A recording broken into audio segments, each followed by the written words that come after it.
The opening text reads that Edmund Hillary and Tenzing Norgay were the first two people to successfully climb Mount Everest. Since then, only hundreds of professionals have attempted to do the same, with 1 in 4 dying.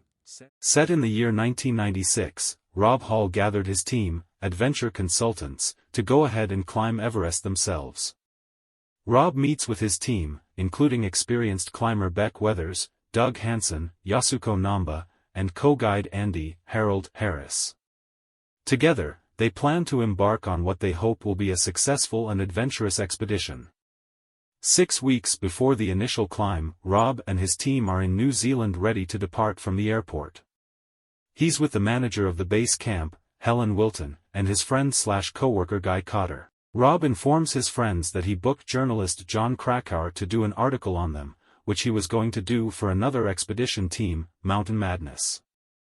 Rob later explains to his team the dangerous altitudes and temperatures of the death zone on Everest, which they hope to get past quick enough before things get really dodgy.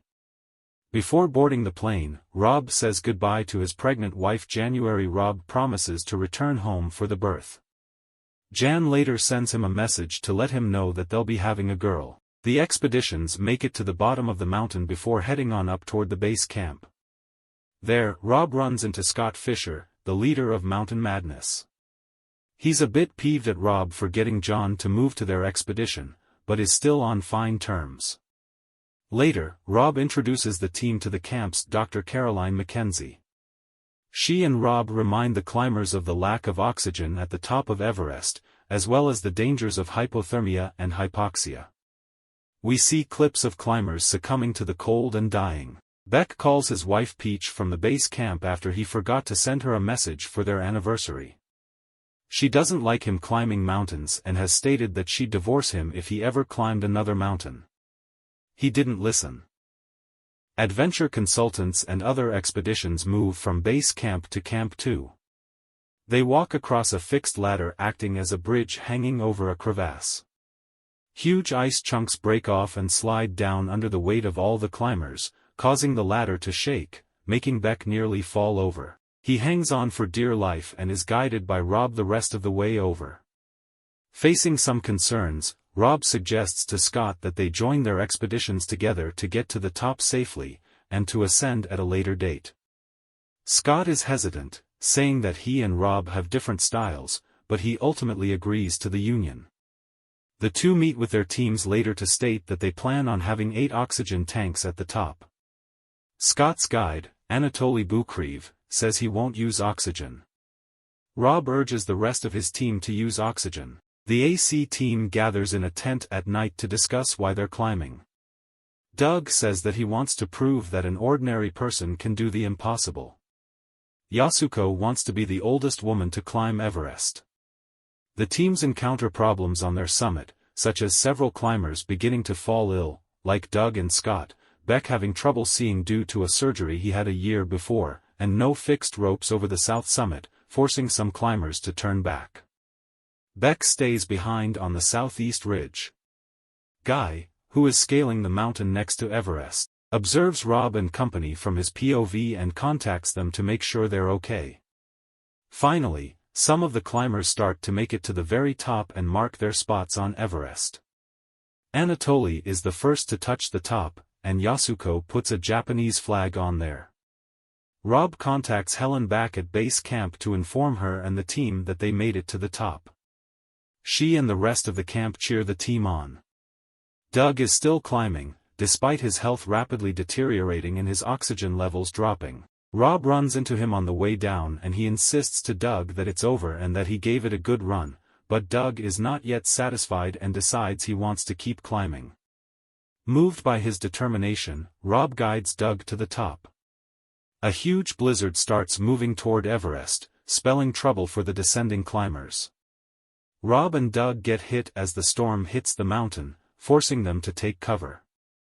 As they get lower, Rob notices there aren't any oxygen tanks where he requested, so he radios Helen to send some up. He and Doug keep walking as the winds intensify. Doug, barely conscious, unbuckles himself from Rob's guide rope. His dizziness, combined with the heavy wind, causes him to fall over the edge to his death. Beck's vision worsens, while Scott starts suffering from hypothermia, forcing them to stay behind from their respective groups. The other climbers go get help, leaving Beck behind with Yasuko. Andy goes up to Rob, wherein Rob tells Andy that Doug is gone. Rob and Andy wait on the side of the mountain until it's safe to keep going. Unfortunately, Andy begins to feel the hypoxia, making him believe he's overheating, and he removes his clothes, leading to his death. Helen, sitting in the tent with Caroline and Guy, who has come to join the camp, radios Rob and urges him to keep moving downward. He tells her that his hands and feet are frozen, and also that Doug and Andy are dead, bringing everyone in the tent to tears. Helen calls Jan and gets her to talk to Rob by putting the phone next to the walkie-talkie. Jan encourages her husband to get down safe, reminding him that he has to return for the birth of their baby. Rob is told by Helen that the people meant to bring him the oxygen tanks aren't coming because of the terrible conditions. He tries to keep moving on his own, but even he knows he can't make it in his condition. He falls over and calls Helen again. She calls Jan again so that she can speak to him one last time. He tells her he is comfortable, and asks how Sarah, the baby, is doing. Jan tearfully agrees to call her Sarah. Rob's last words to her are, "Sleep well, my sweetheart. Please don't worry too much." Rob passes away under the snow and ice. Scott succumbs to the cold and lies in the snow to die. Yasuko has also died next to Beck's side. Helen calls Peach to tell her that Beck never returned to camp, which she must in turn tell her kids. Beck, however, despite being frostbitten, partially blind, and almost totally frozen, starts to get up and slowly head on back to camp. John spots him and radios Helen to let her know that Beck is alive. She in turn calls Peach to tell her the news. Together, they get a helicopter to fly up and bring Beck back.